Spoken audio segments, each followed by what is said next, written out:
মাধ্যমিক উচ্চ মাধ্যমিক পরীক্ষার্থীরা 2024 সালে মাধ্যমিক উচ্চ মাধ্যমিক যারা দিয়েছো, তোমাদের রেজাল্ট কবে বেরোচ্ছে এই বিষয়টি নিয়ে আজকে তোমাদের সাথে কথা বলছি। দেখো, যেমনটা জানা যাচ্ছে, ভোটের পর অর্থাৎ লোকসভা ভোটের যে রেজাল্ট বেরোবে, লোকসভা ভোটের রেজাল্ট বেরোবার পর কিন্তু বেরোতে পারে তোমাদের রেজাল্ট। তার কারণ লোকসভা ভোটের মধ্যে সমস্ত স্কুলগুলো বন্ধ থাকবে, শিক্ষক শিক্ষাকর্মী যারা রয়েছে তারা কিন্তু ভোটের ডিউটিতে যাবে, তারা ডিউটি করবে।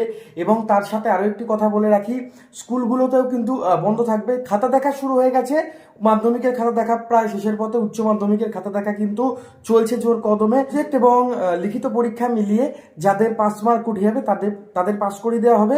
তবে এই মুহূর্তে যে বড় বিগ ব্রেকিং আপডেট সেটা হচ্ছে ভোটের পর বেরোতে পারে মাধ্যমিক এবং উচ্চ মাধ্যমিকের রেজাল্ট। ভোটের রেজাল্ট বেরোচ্ছে 4 তারিখে, তোমাদের জুন মাসের 4 তারিখে ভোটের রেজাল্ট বেরোচ্ছে এবং সম্ভবত তারপরেই বেরোতে পারে মাধ্যমিক এবং উচ্চ মাধ্যমিক পরীক্ষার রেজাল্ট।